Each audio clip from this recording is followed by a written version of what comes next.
Assalamualaikum warahmatullahi wabarakatuh. Waalaikumsalam warahmatullahi wabarakatuh. Jamaah jamaah. Alhamdulillah. Alhamdulillahirabbil alamin. Allahumma sholli ala sayyidina Muhammad wa ala ali sayyidina Muhammad. Alhamdulillah jamaah, kita ketemu lagi di Islam itu indah. Alhamdulillah, Masya Allah, Tabarakallah. Pagi hari ini seperti biasa ya, pagi hari ini saya bersama guru-guru kita yang Masya Allah sangat kita cintai. Amin. Kita akan belajar banyak pagi hari ini ya. Dan jamaah yang dimuliakan Allah, Rasulullah Sallallahu Alaihi Wasallam adalah panutan kita. Apapun sikap perbuatannya dari Rasulullah, insya Allah bisa kita tiru ya. Dan juga bisa kita pelajari bagaimana caranya bisa menjadi seperti itu. Itu penting gitu kan. Apalagi kali ini aku mau ngebahas mengenai emosi. Dan emosi ini berhubungan dengan wanita. Wanita ini bisa dibilang adalah istri ya. Jadi kita harus bisa ngejaga nih emosi kita terhadap istri. Bagaimana caranya? Dan jamaah juga pasti pengen tahu kan, Rasulullah pernah marah nggak sama istrinya? Menghadapi istrinya seperti apa? Pagi hari ini kita bahas ya. Tema kita adalah rahasia Rasulullah meredam emosi wanita. Masya Allah. Dan Masya Allah juga nih Ustadz Maulana, Ustazah Lulung, Ustadz Syam. Pagi hari ini kita bersama bintang tamu. Masya Allah. Cakep. Ada Ahmad Haikal Ishak. Panggilannya apa? Haikal. Haikal katanya. Haikal dari mana? Dari Aceh. Dari Aceh. Buat nasional dong. Berarti juara Azan. nasional. Azan waktu itu. Azan. Waktu itu azan internasionalnya. Juara nasional. juara nasionalnya nasional. ada. Ternyata juara nasional. Mas, gini deh. Untuk mengetahui lebih banyak mengenai Haikal, aku punya tayangan. Masa sih? Ada. Aku kasih lihat ya. Tayangannya ini Ahmad Haikal Ishak ini membawakan surat Al-Fatihah variasi irama apa? Sika. Sika. Kita lihat tayangannya yuk, silakan. Irama Sika tuh sebenarnya apa sih Ustaz Sam? Irama Sika? Jadi ada Bayati, ada Sika, ada Ros, ada Hijaz. Jadi na na na na na na na na na na na na itu Sika namanya tadi yang dibawa. Ciri-ciri tertentu. Kalau saya nggak ada nadanya ya. Itu lagu Ros. Cuma kita tuh pasti pakai nada semua. Pakai nada semua. Cuma kita kadang nggak tahu ini kategori nada yang kita pakai itu mana apa. gitu kan. Oh, jadi kalau tadi tuh Sika. Kamu tuh dari umur berapa sih belajar? Dari umur 3 tahun. 3 tahun. 3 tahun. Sekarang umur berapa? 14. Oh, Masya Allah, luar biasa. Nanti aku mau nanya banyak sama kamu, siapa tahu kan nanti pas bisa ini ngikutin. Tunggu dulu, kayak kamu. juara azan. Satu kalimat azannya. Iya. 1, 2, 3. Sholatu khairum minan naum, coba. As-salatu khairum minan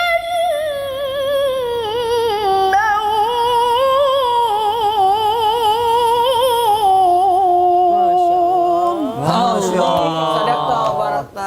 Masya Allah. Ya. As-salatu khairun minan naum. Enggak karena kan juga tinggi nadanya. Kalau ada kalau sholat Jumat aku sudah dengar. Masya Allah. Kamu apa sih yang membuat kamu jatuh cinta dengan Al-Quran, dengan azan? Mungkin karena di kampung Haikal Ya. memang banyak orang-orang yang membaca Quran, yang Lingkungan. Faktor ya. lingkungan. mempelajari Quran. Oke. Makanya Haikal termotivasi dari itu. Termotivasi karena lingkungan juga. Insya Allah jadi ke diri Lingkungannya sendiri di ya. Aceh bilang di mana Di dia? Langsa. Baik, Masya Allah. Haikal, nanti aku mau ngobrol banyak sama kamu. Kamu nanti juga aku kasih kesempatan buat nanya ya sama guru-guru yang ada di sini ya. Oke, langsung aja aku mau nanya untuk yang pertama karena ini berhubungan dengan wanita juga. Aku mau nanya sama Ustazah Lulung. Ustazah Lulung. Ayah, alhamdulillah. Sedikit banyak ya Ustazah Lulung, ada rumah tangga nih yang kalau misalnya perempuannya lagi emosi, istrinya lagi emosi, laki-laki ikut ke bawah emosi gitu kan. Adalah yang seperti itu pasti gitu kan. Nah, aku pengen tahu apakah Rasulullah bisa menjadi seperti itu juga? Maksudnya dia bisa beliau ini bisa ke bawah emosi juga apa enggak? Terus bagaimana Rasulullah menyikapi seorang istri yang sedang marah? Wah, Mohon penjelasannya dong Ustazah kok Lulung. ngomong istri suka marah kok kelir ke aku. Enggak, kan karena perempuan satu-satunya hari ini. Mohon penjelasannya Ustazah Lulung. Saya mohon izin Ustaz Sam, Kak Sony dan juga Ananda Haikal.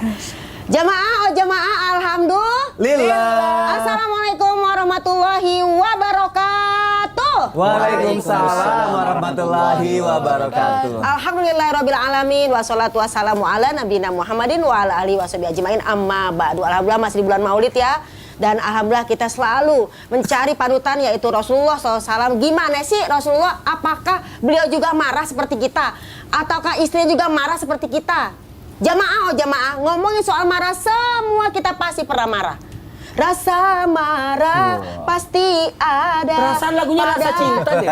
Insan yang begitulah pokoknya lah ya, Pak Ustadz ya. Diganti jadi marah ya. Jadi kalau kita ngomongin masalah marah itu semua ada. Dalam surat Al-Araf dinyatakan Bismillahirrahmanirrahim wa imma yanzagunnaka minasyaiton nazgun fastaiz billah. Jika engkau sudah mulai diganggu oleh setan, gangguan di sini menurut para ulama adalah kehancuran, kekacauan ya sehingga menimbulkan kemarahan. Maka ketika datang gangguan itu, fastaiz billah, mintalah pertolongan kepada itu dengan cara minta perlindungan. Auzubillahi minasyaitonirrajim. Innahu huwas samiul alim. Sungguh Allah Maha mendengar dan Maha mengetahui. Jadi, kalau kita ke Rasulullah, beliau pernah marah. Bahkan dalam hadis nyatakan beliau kalau marah ini hidungnya sampai merah, matanya sampai merah. Tapi beliau tidak marah kalau hanya urusan pribadinya atau urusan yang kecil sepele. Tapi kalau udah urusan melanggar agama, maka Nabi pasti marah. Tapi kalau sama istri, beliau tidak pernah marah. Karena apa? Itu kan hanya masalah cemburu, baper, ya kan? Kesel, biasalah itu. Namanya juga suami istri. Istri bisa marah sama suami bisa marah sama istri bisa marah sama anak, ya kan? Ananda Haikal pernah dimarahin sama Abi atau Umi? Pernah. Pernah juga ternyata. Walaupun Kori ternyata juga pernah dimarahin ya. Karena marahnya untuk Tanggung jawab. Jadi Kasih bagaimana sayang, ya. cara Rasul meredam emosi? Yang pertama ta'awuz, minta perlindungan kepada Allah, auzubillahi minasyaitonirrajim. Yang kedua, perempuan itu kalau yang namanya memang lagi ngomel, mendingan diemin. Maka Rasulullah ketika ada seorang istrinya yang mungkin ada marah ya, maka Rasulullah diam. Karena apa? Falyakul khairon aw liyasmut. Mendingan ngomong yang baik atau diam. Karena apa? Kalau diajak ngomong juga, Umi nih kalau lagi mungkin konflik sama suami, yang satu marah, yang satu diam. Itulah pasangan yang terbaik adalah yang terbalik. Kalau dua-duanya cerewet, repot itu rumah. Yang ketiga adalah kita berwudu. Karena apa? Wudu itu adalah dari air. Maka di dalam menyatakan ketika kita marah itu adalah api, siram dengan wudu.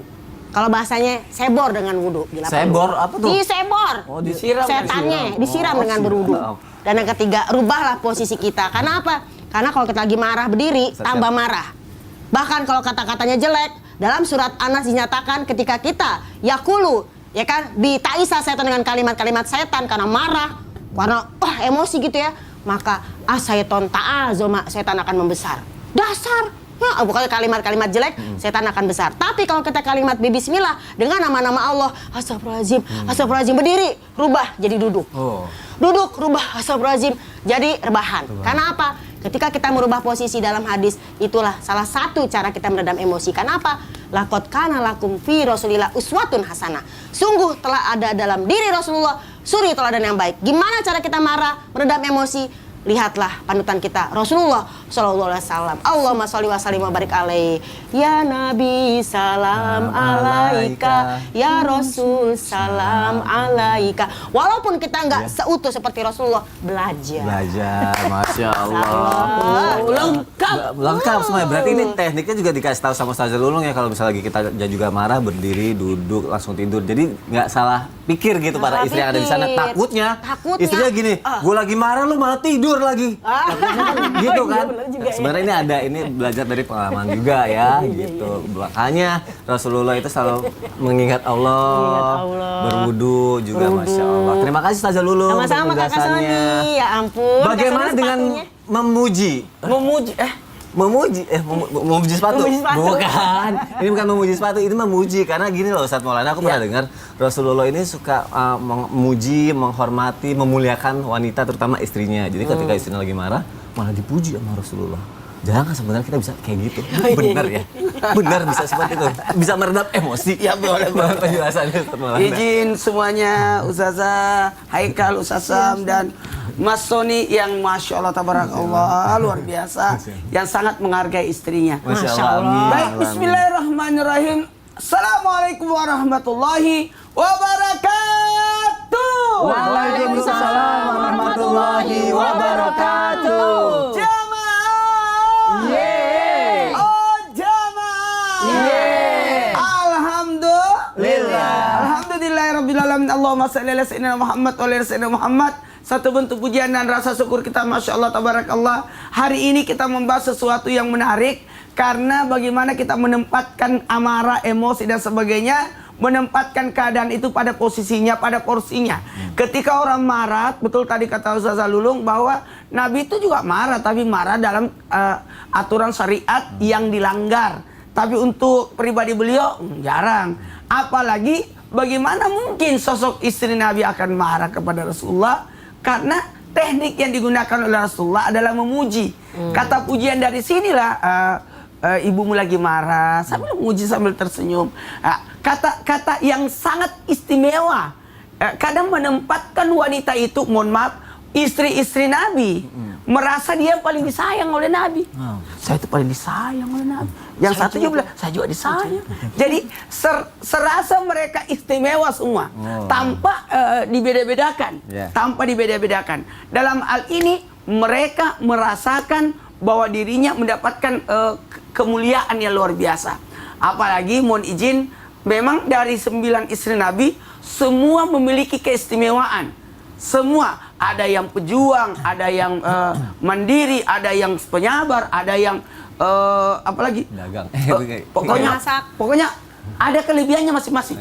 Bahkan 9 istri Nabi itu adalah karakter-karakter wanita yang diajarkan oleh Nabi supaya kita dalam hal ini bisa belajar. Bisa belajar dari Rasulullah. Oh, ada yang karakternya Zainab, ada yang karakternya Aisyah, ada karakternya Khadijah, macam-macam. Dari sini ada karakternya kayak Ramlah, istri Nabi. Ini luar biasa. Mudah-mudahan bisa jadi pembelajaran. Mewakili wanita sekarang gitu. Mewakili. Sifat-sifat Kalau Ustazah Lulung mungkin Zainab lah. Kalau beliau ini Zainab. Cantik dan cerewet. Masya Allah. Jujur banget. Bawel.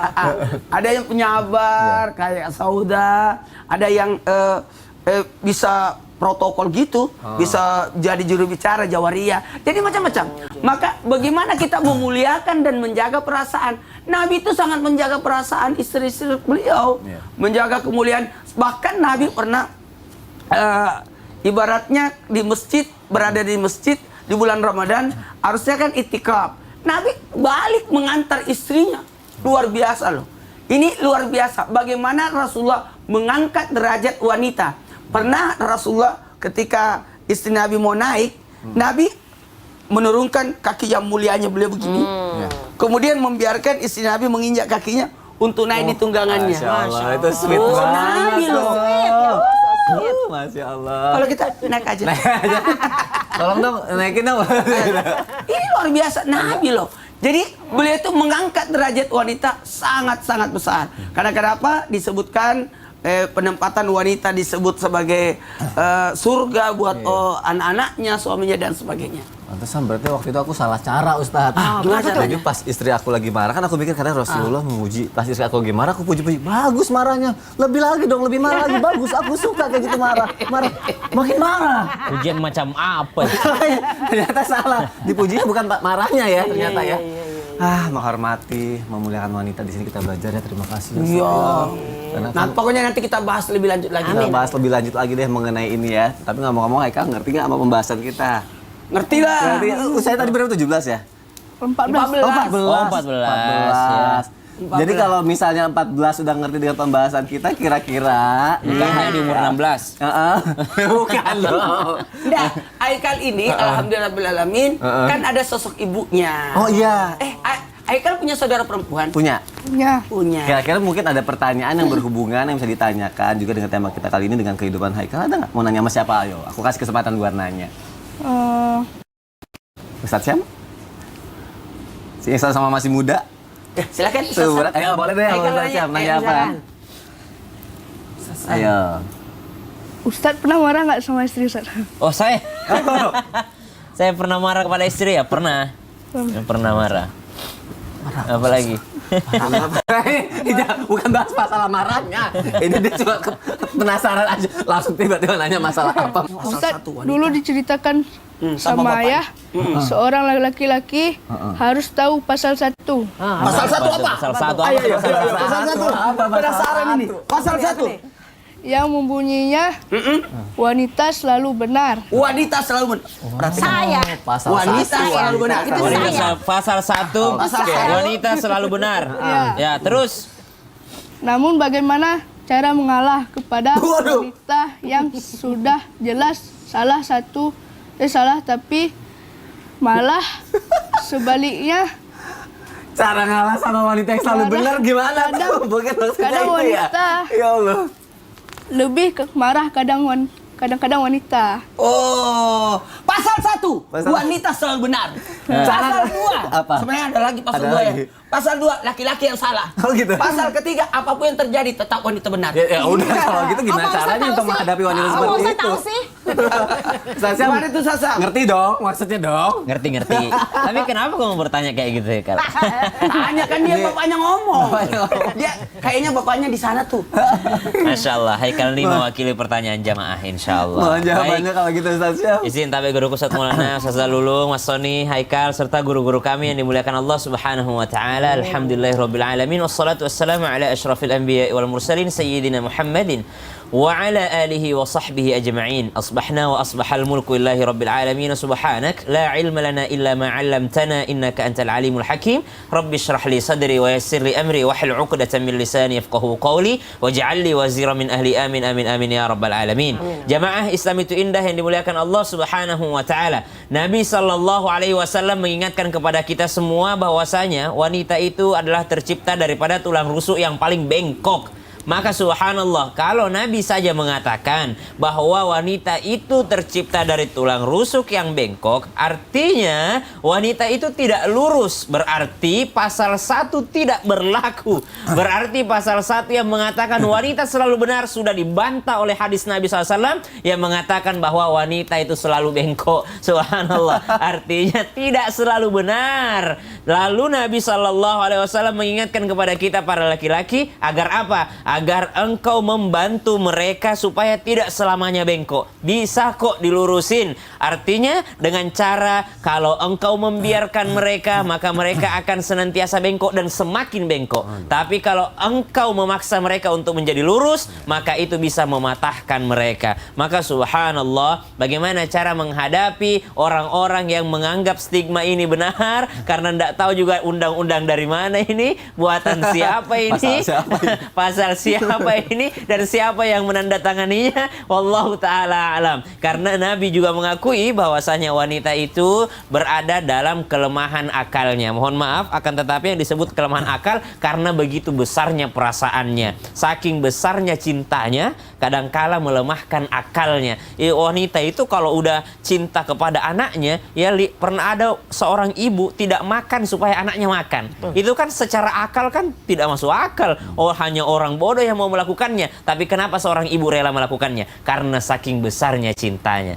Artinya saking cintanya bisa menutup akalnya, mengedepankan, bukan merendahkan wanita bahwa wanita tidak berakal, tidak. Justru saking cintanya ia kadangkala cinta tersebut menutup akalnya. Saking besarnya perasaan kasihannya, cintanya, kasihnya terhadap anaknya itu menutup akalnya. Dia tidak tidur supaya anaknya bisa tidur. Oh, manusia macam apa yang mau melakukan hal tersebut? Dia tidak istirahat supaya anaknya bisa istirahat. Hanya manusia yang tidak memakai akalnya yang melakukan hal tersebut. Siapa mereka? Adalah seorang ibu karena rasa cintanya. Subhanallah. Maka menghadapinya, satu, jangan dipaksakan lurus. Kalau dia merasa benar, jangan juga dibenarkan kalau dia salah. Laki-laki yang membiarkan istrinya dalam kesalahan berarti dia adalah seorang laki-laki yang ad-dayyus. Siapa itu ad-dayyus? Seorang laki-laki yang tidak akan pernah bisa mencium bau surga. Dia tahu wanitanya salah, istrinya salah, namun ia membiarkannya dalam kesalahan, maka dialah seorang laki-laki yang mengangkat bendera nanti di akhirat